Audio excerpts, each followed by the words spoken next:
have a fear setting audio, an audio that I recorded that it's about 5 minutes long, and I kicking myself in the ass. And I'm saying, Jim, like, are you comfortable right now? Stop being comfortable, because those things that you want, they're on the other side of that comfort. They're on the other side of fear. Don't sit there and say you want these things and then not do them. If you want that success, if you want that thing, then you've got to do it. If you continue down this path, this is where it's going to lead you. And sure, that's okay, but you're not okay with just okay. I'm not okay with average or mediocrity. Like, that's a tactic that you can use. You can sit down right now, put your fingers on a keyboard, type out the words that you need to hear deep down. They'll kick you in the ass. Welcome to another episode of Success Through Failure. This is your host, Jim Harshaw Jr., and I'm sitting here with my boys. They're kind of smiling at me as I record that. I think this is the first time that they've ever seen me. Is this the first time you guys have ever seen me record an episode? Yep. Yeah, this is the first time. So what are we talking about today? Cliches. Yeah. Do I say cliches a lot? You hear me saying cliches? When we're doing sports and stuff. Yeah. Yes, I do. So are cliches true? Depends. Yeah. Depends on who's saying it. If I'm saying, boys, you got to clean your room, it's a good habit to build, that's untrue cliche. Okay. Yeah, it's not even a cliche. All right, go on, get out of here. I got a podcast to record. Now I have two teenage boys and they hear me saying cliches all the time. But really, the genesis of this episode is when I was working out the other day, one of my friends, one of the guys, started complaining about his work. And I guess we all find ourselves complaining sometimes about work right now and just life. I mean, there's so much uncertainty in the world. And this guy happens to be a teacher. And I think teachers are dealing uniquely with uncertainty that even other professions and industries are not dealing with. They're trying to teach, they're trying to create community, they're trying to follow the rules and regulations that they have to follow and actually get students to learn in a totally different environment. At least ours is 100% virtual. So this guy's, he's venting about the challenges that he has to deal with and some significant uncertainties. And I chimed in at one point. I said, hey, listen, you can't control these things. All you can do is all you can do. One of my friends chimed in, cliche. And then I said, control the controllables. And he goes, cliche number 2. And I said, well, at the end of the day, you have to execute. It is what it is. And this third guy goes, cliche number 3. And he was right. But it got me thinking. And it reflected back on a moment when I started coaching. I had become an All-American wrestler. I'd achieved at a high level as an athlete, and now I'm a coach. And I realized that I started catching myself using cliches. Like I'd say, you got to believe, or one match at a time, or you got to wrestle the whole 7 minutes, or focus on the fundamentals. All these cliches, I started using these like barf, right? Or at least that's what most people think. These cliches, they go in one ear and out the other because we've heard them a million times. We've heard Nick Saban say them. We've heard Tony Bennett, national championship coach at my alma mater, basketball coach at UVA. Dan Gable, one of the greatest coaches of all time in any sport. We hear these elite coaches say these things. And we hear them spout off these cliches when they're in their post-game interviews or pre-game interviews. We got to perform out there today. We just got to execute. We got the game plan. We got to execute. And as I started saying these things, when I became a coach, I literally caught myself one day, but I realized that these weren't hollow words that I was saying to my athletes. They had felt like hollow words for years when I wasn't achieving at the level that I wanted to achieve at. I was dismissing them because I'd heard them 1,000 times, and I'd go off in search of the answer. It's the same with you, right? You've heard these things a million times, these secrets to success, but you go off, they go in one ear, out the other, and you go off searching for the next shiny object. The beet juice. Oh, that's it. I got to drink beet juice. No, you got the hyperbaric chamber. I've got to use the hyperbaric chamber. That's the secret to success. No, it's this type of journaling that I have to do. Like, that's the secret to success. It's this certain format that you have to use. It's like the story of the guy who was caught in his home during a flood. You may have heard this story before, but the National Guard comes by at the beginning of this flood because he can't get out. The streets are flooded. They come by in a Hummer to rescue him. And the guy says, no, God will provide. And the storm keeps coming and the water rises and the military comes by in a boat to rescue this guy. The National Guard comes by again in a boat. And they said, we're here to save you. He says, no, God will provide. Well, it keeps raining and the flood gets higher and he has to climb up onto his roof. His whole town is flooded. Whole neighborhood's flooded. He has no escape, no boat, no way to get out. And a helicopter comes, hovers over his house, drops down a ladder. They say, climb aboard. We're here to rescue you. He says, no. God will provide. And this man goes on to drown in the flood. And he dies and he goes to heaven and to meet God. And he goes up to the pearly gates. He gets to meet God and he says, why didn't you provide? And God says to him, well, I sent you a Hummer, a boat, and a helicopter. What else did you want? The answer is right there in front of you. And I do believe that God provides like that. He doesn't always provide in the way that we think he's going to provide, but oftentimes the answers are right in front of us, but we refuse to see them. People want solutions, and these solutions I'm talking about could be found in the Bible, but we're also talking about high performance, maximizing potential, rising above mediocrity, on how not to be average, how to find balance in your life. And it's in these cliches that we've heard our entire lives. We hear the answer, and it's some answer that we've actually heard before.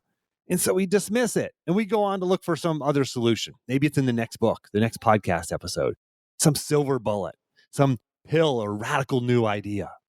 So I want to go through a few cliches and help you determine whether or not these are true. Here's the ultimate cliche. This one is so bland. It's so boring. It doesn't strike you as anything truthful, anything you can actually take action on. Are you ready? You got to believe. You got to believe. You got to believe in yourself. Boring. Give me something. Give me a pill I can take. If that quote, that cliche, you got to believe, if that's coming from your deadbeat uncle, doesn't mean much. If it comes from an Olympic champion, you just think to yourself, that's what successful people say. And you shrug it off thinking he's only successful or she's only successful because they just have that innate ability, or they have some unfair advantage, or they, their mom or dad was an elite athlete in that sport, or, they had something that access to something that I don't have access to. So I can't be successful. No, it's a cliche because it's a foundational truth. You have to believe. We want that next shiny object. Do the hot yoga or drink organic ginger root juice while you're on a 24-hour fast. What if you actually took the time to cultivate belief? What if you actually did the research to figure out, okay, how do I create belief? I know I've got to believe. I've been hearing this since I was, in kindergarten. So how do I do it? That's the next step. Okay, I got to believe. Or I just close my eyes and click my heels 3 times? No. What if that actually is the secret to success? What if believing is actually the secret? Well, you hear these world-class performers at anything, and they tell you that it is. You ever seen the movie The Secret? If you have, you've probably either number 1, rolled your eyes, or number 2, you're saying, hell yeah, because this movie is actually about the secret to success being believing that something is true before it happens. And it's about faith. It's about visualizing. The Bible actually talks about it. There are lots of Bible verses around believing, around faith. My favorite one is, as he thinks in his heart, so is he. Proverbs 23:7. As he thinks in his heart, so is he. You ever heard of the book, As a Man Thinketh? As a Man Thinketh. Super popular book, short, easy read. It's not a Christian or Bible-based book, but it's As a Man Thinketh. This is a foundational book. This Tony Robbins references this book. I mean, you hear a lot of world-class performers talk about this book, As a Man Thinketh. It's about what you believe becomes true. Olympic champions talk about you got to believe. Oprah Winfrey talks about you got to believe. She was born into poverty and raped as a child and pregnant at age 14. Like, you got to believe there's a higher purpose for you. You've got to believe that what you want, what you dream about is actually possible. Elon Musk, he believes.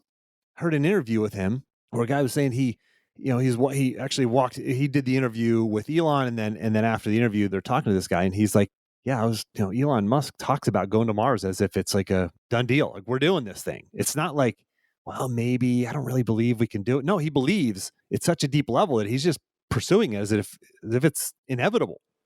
So, do you believe? Like, are you actually willing to do the work to cultivate belief? If yes, then listen to episode 259. Actually, you can just grab the action plan if you prefer.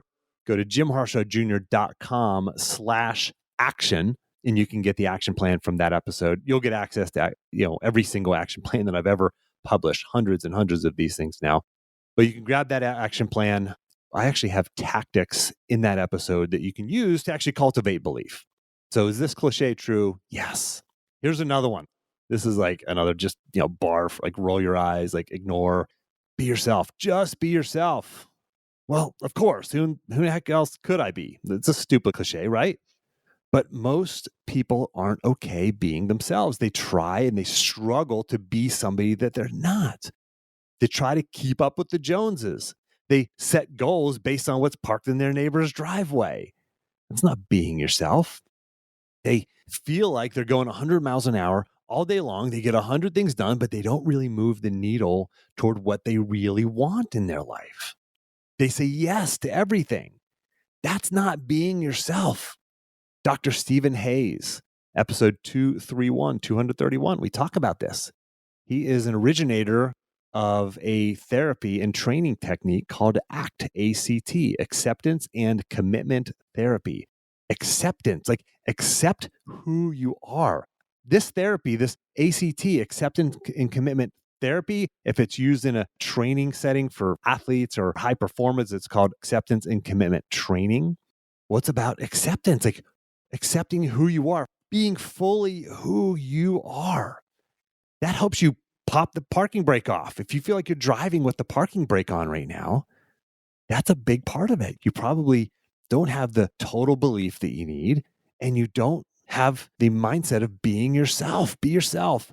A good friend of mine and the head wrestling coach at University of Virginia, my alma mater, Steve Garland, who, by the way, I interviewed him in episode 67, long time ago. But by the way, I'll have links to all of these episodes if you're trying to track which episodes I'm referencing here. I'll just put these in the action plan. Again, jimharshawjr.com/action. But Steve Garland, he shares these embarrassing stories and like bad decisions that he's made in his life. And he's self-deprecating. I remember one time when I was working at the University of Virginia, I was a major gift officer raising, millions of dollars for the athletic department. I brought him in as a speaker for an event. And I remember he stepped up to the microphone. And by the way, I should make a mention that Tony Bennett, who's the head basketball coach, he's this like good looking, super charismatic guy. And as Coach Garland stepped to the microphone, he cracked a joke. He said, he's like, I know everybody was looking around saying, who's this guy? I thought Tony Bennett was coming. I thought the head basketball coach was coming. Why do we have the wrestling coach? Who's this guy? And he got a laugh. He got a laugh at his own expense. Everybody laughed at Coach Garland because he was himself. He was truly, authentically, genuinely himself. And interestingly, he gets more, not less respect because people love him. People love that authenticity. It leads to credibility. Be yourself. You can listen to my episode. I interviewed Drew Manning. He hosts a TV show called Fit to Fat to Fit. He's got a great podcast by the same name. I've been on his podcast. He's been on mine. But episode 149, he shares a story of betraying his wife's trust when they were married. And it's a deeply personal story. And I challenge you to listen to this podcast episode and sense whether your respect for him goes up or down when he is truly and authentically himself. And I challenge you to go through the world and notice whenever people open up and they share, TMI, too much information, when people really share, truly share something about themselves, does your respect for them increase or decrease? I promise you it will increase. As you see people being truly and authentically themselves, your respect for them increases. So be yourself. Cliche. True. I'm going to read off a few more cliches for you. Here's one. He's the first one in, last one out. First one in the building, last one out of the building. Listen to these cliches like this with a different set of ears, a different set of awareness. You would typically let these drift past you in one ear, out the other. Instead, realize that these are secrets to success. First one in, last one out. Are you? Do you work hard? Are you truly dedicated to your craft? Here's another one. Nothing good comes easy. Nothing good comes easy. Blah, blah, blah, whatever. Nothing good comes easy. Like, is it hard for you right now? Are you working really hard at something that you want? Is it something good? Guess what? It's not likely going to come easy. Healing a relationship, losing 20 pounds, making more money, getting the promotion, starting the business. It's not going to be easy. Here's another one. You got to do the little things. You got to do the little things. Come on. Do I really have to do the little things? Yes, you do. If you want success. Here's another one. It's all mental. What does that mean? Well, if you don't know what it means, go work on your mental game. Read a book about it. Figure out how to up your mental game. Here's another one. He or she's a real team player. They're just a team player. You heard that cliche before, right? Are you a team player? Do people respect you because you're a team player? Like, do you serve? Do you give? Do you care? Do you carry the bag instead of making the freshman do it? Whatever that equivalent is in your world, in your office. Can you pick up the piece of trash that's laying on the floor?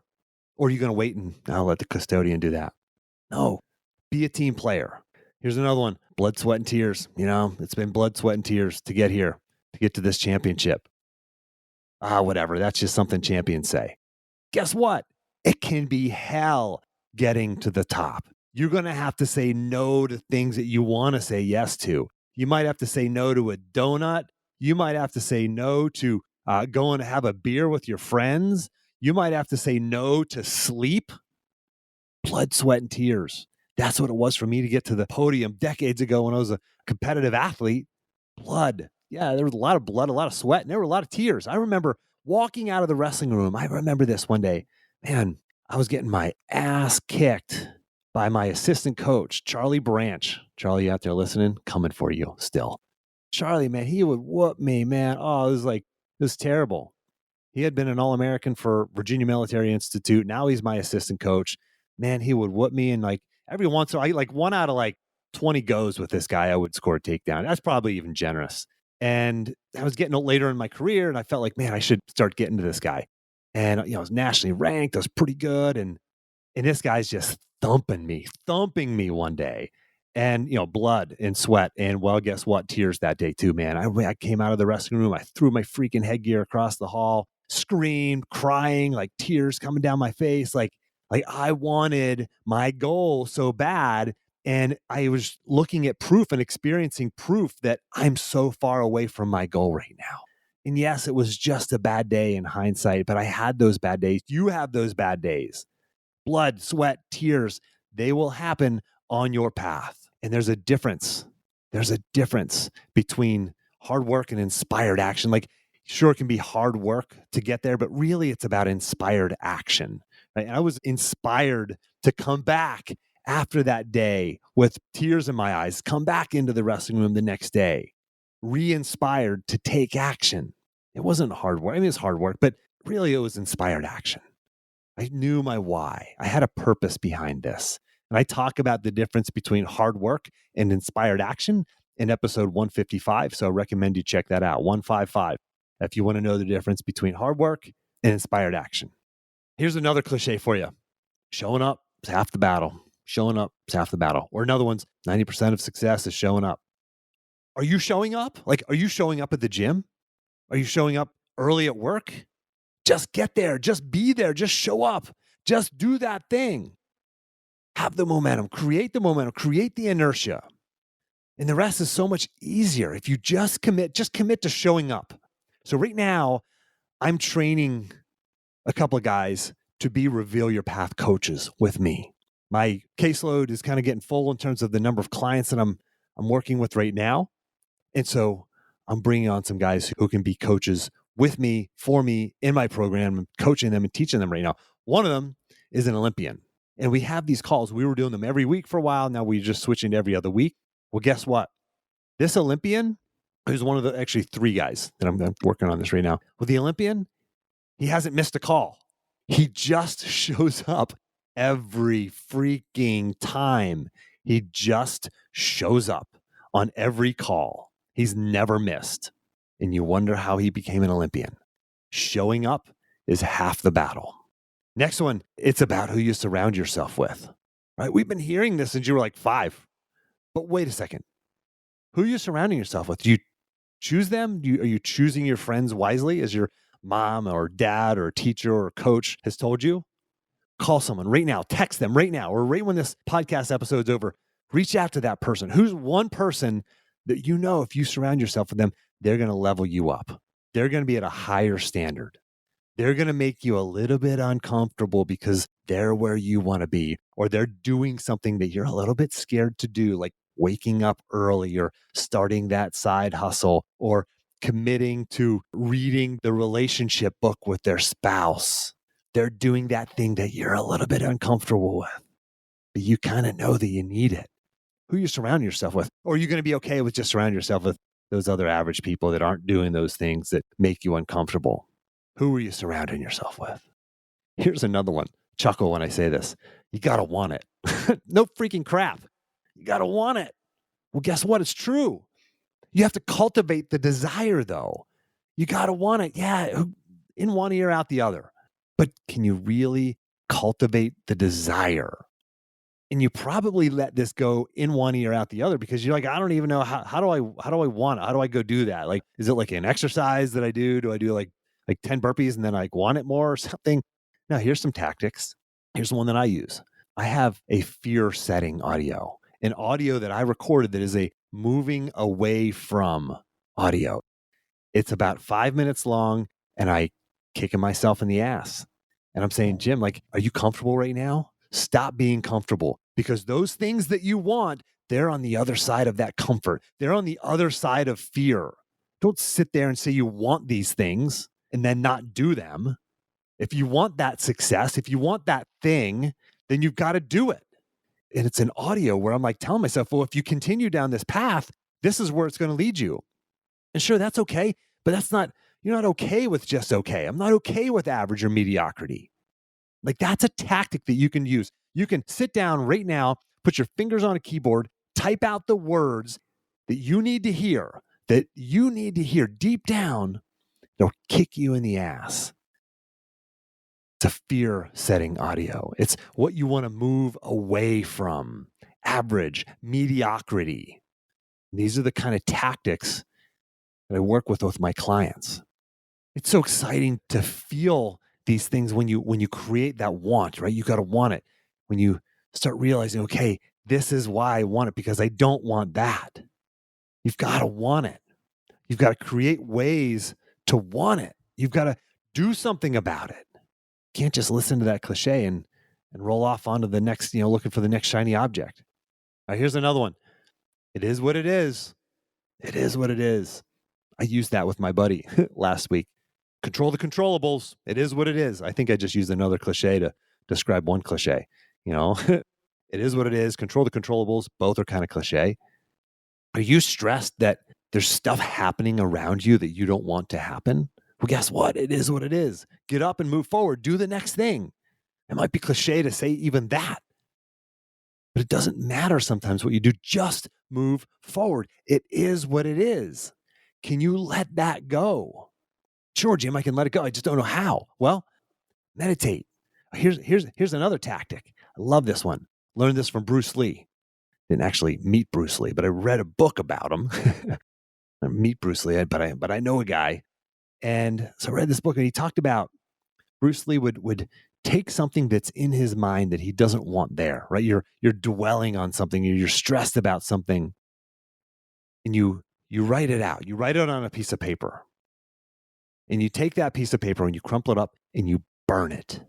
You burn it and it's gone. Like, that helps you let go. That helps you focus on what you can control.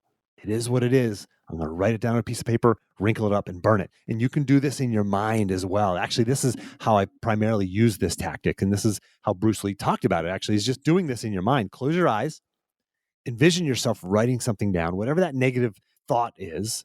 Write it down, that thing you're dwelling on, that negative comment that you got from somebody one time. that I can't voice that's inside of you. Write it out. Visualize yourself writing it out. Wrinkle it up into a ball, that piece of paper into a ball. Light a match, hold the match under it, and watch this piece of paper just catch fire, burn, and disintegrate into nothing. It's gone. It's gone. Now you can focus on controlling the controllables. All right, I just gave you a bunch of cliches. I hope you realize these are truth. Cliches are truth. Cliches are real when you're hearing them over and over coming out of the mouths of world-class performers. Don't ignore these success tactics that are right in front of you. They're all around you.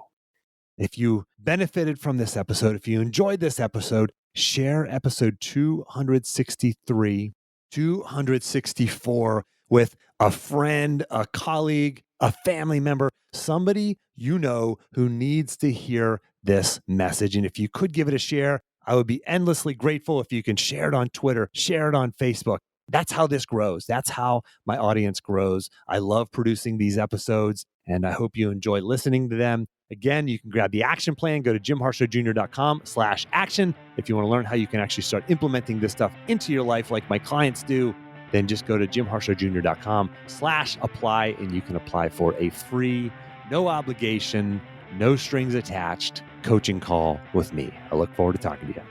And as always, take the time to get clear on your goals and embrace failure as a stepping stone on your path to success.